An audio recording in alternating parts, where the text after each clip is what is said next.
Welcome to the deep dive. Today, we're really taking a sledgehammer to this myth that pure technical skill is what guarantees success. Right. We're diving into a body of material, some really practical sources that pinpoints the true secret to, distinction and influence in your career and your life. And it's a lesson that often, it really floors these high-achieving professionals, the executives, the lawyers, the engineers. Yeah. They walk into a training course thinking their complex knowledge is their number one asset. Yeah. And then they're just confronted with this hard truth. And that hard truth is the shocking premise. Research from the Carnegie Foundation found that even in deeply technical fields like, say, engineering. The ones you'd think are purely about knowledge. Exactly. They found that only about 15% of your financial success is due to that technical knowledge. 15. Which means 85% is, it's everything else. Right. That 85% is skill in human engineering, personality, communication, and, the ability to lead and interact with people. And for a room full of brilliant people who are used to solving these complex equations, realizing that their soft skills are the key variable it's a total mind shift. It's the ultimate shortcut. It is. So our mission today is to distill the core, most immediate techniques from these sources, the ones that unlock that crucial 85%. And we're going to start with the most fundamental rule of all. How you deal with people when things inevitably go wrong. We begin with the cornerstone, really. How we react to mistakes, to failure, frustration. And the rule is simple. It's timeless, and honestly, it's painfully difficult for most of us to follow. And that is? Never criticize, condemn, or complain. Okay, that seems a little counterintuitive, right? If someone makes a serious error, shouldn't we correct it? Isn't criticism a tool for, improvement? You'd think so, but the sources show that criticism is almost always dangerous and futile. Yeah, it triggers immediate resentment, it wounds a person's precious pride, and it just forces them into a cycle of self-justification, not correction. We're just hardwired to defend ourselves. And that defense mechanism, that holds true even at the absolute extreme end of human behavior. Think about Two Gun Crowley. The infamous cop killer in New York. Right. Even as the police had him trapped, bullets flying, he was trying to justify his actions to himself. He wrote a note. What did it say? It said, "Under my coat is a weary heart, but a kind one that would do nobody any harm." Wow. So he saw himself as a victim, not a killer. Exactly. If a man who just murdered a police officer in cold blood believes he's kind and justified, how can we expect our colleague who, maybe just missed a deadline, to accept our sharp condemnation without instantly building a defensive wall? That's the thing. And that realization took even giants like Abraham Lincoln painful years, to grasp. Yeah, as a young man, he was pretty fiery. Oh, yeah. Early in his career, he wrote this public letter that was so insulting about a politician that it nearly led to a duel. A duel with cavalry broadswords, no less. Right. That near-death experience taught him some serious restraint. But the real test, the ultimate test of this principle, it came during the Civil War, after Gettysburg. Yeah. When General Meade failed to follow Lincoln's explicit orders to pursue and finish off Lee's retreating army. He let them get away across the Potomac. And Lincoln was devastated. Just devastated. He felt the war could have ended right then and there. So he wrote Meade one of the most blistering, severe rebuke letters you can imagine. A masterpiece of condemnation. Absolutely. Yet But he didn't mail it? He didn't mail it. He knew that even if Meade deserved every word, that scathing letter would achieve nothing. Nothing but resentment and damaged morale. So the wisdom here isn't just history, it's about, modern application. Precisely. It's about deleting that furious email before you click send. Or pausing for 24 hours before you confront someone. Yeah. The takeaway is, instead of criticizing, you have to pause and try to honestly understand why that person acted the way they did. Okay, so once we start building resentment, we can start building goodwill. Let's move to the practical stuff. The immediate actionable steps that guarantee acceptance and help you build that 85% skill set. We're moving from avoidance to active engagement. And the first tool is simple, but it's profound. The steel magnate Charles Schwab claimed this one asset alone was worth $1 million to him. And that was his smile. His smile. It sounds so trivial, but the sources really emphasize that a smile isn't just a facial expression. It's an action. It communicates, I like you. You make me happy. I'm glad to see you. It is a nonverbal compliment. And what's fascinating is the psychological loop. If you don't feel like smiling, the advice is to, force the action. Like whistle or hum a tune. Exactly. Act as if you're happy, and the internal state often follows the external action. You can actually change your mood by changing your behavior. It explains that ancient Chinese proverb, doesn't it? A man without a smiling face must not open a shop. Perfect. It's an indispensable business tool. Creates instant connection.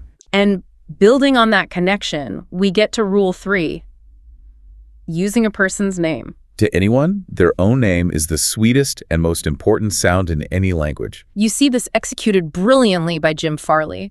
He was crucial in getting FDR into the White House. He was like a human CRM database. He really was. He didn't just remember a few hundred names. He had this uncanny ability to call 50,000 people by their first name. And today, when we rely on technology for that, the simple act of remembering and using a name becomes even more powerful because it signals genuine attention.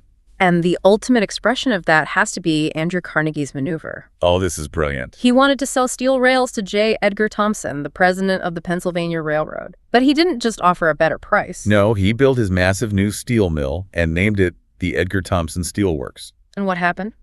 Thomson, seeing his own name immortalized on this massive industrial facility, well, he bought the rails from the mill named after him. Of course he did.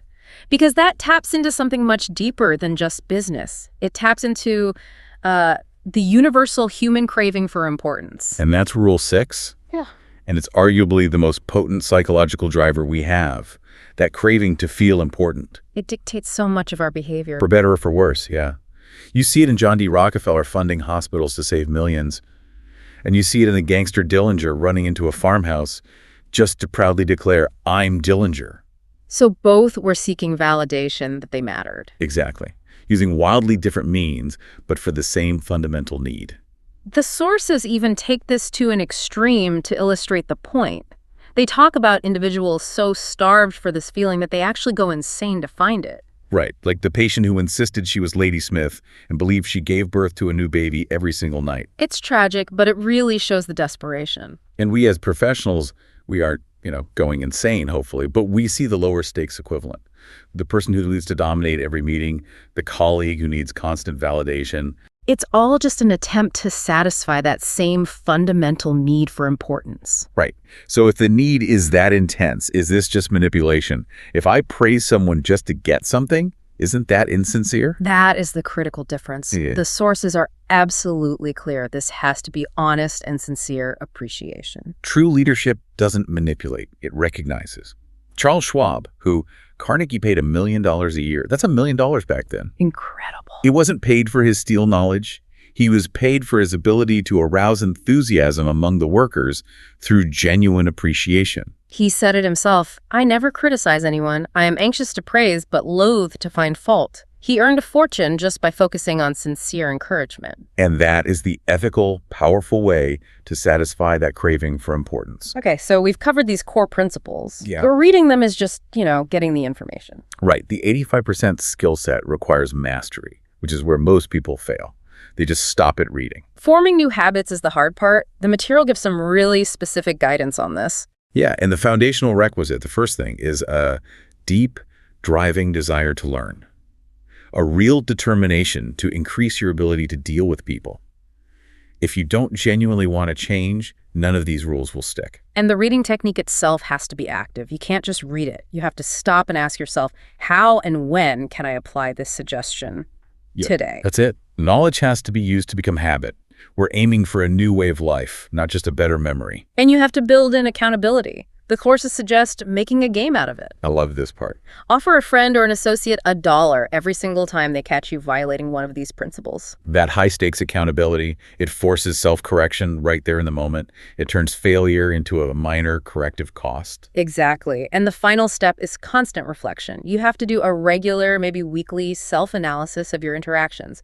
Ask yourself, what mistakes did I make? How did I handle that? What lessons can I learn? That continual self-review is priceless. It forces you to see yourself as others see you. I mean, take Howard Thurston, the magician. Made millions. Right.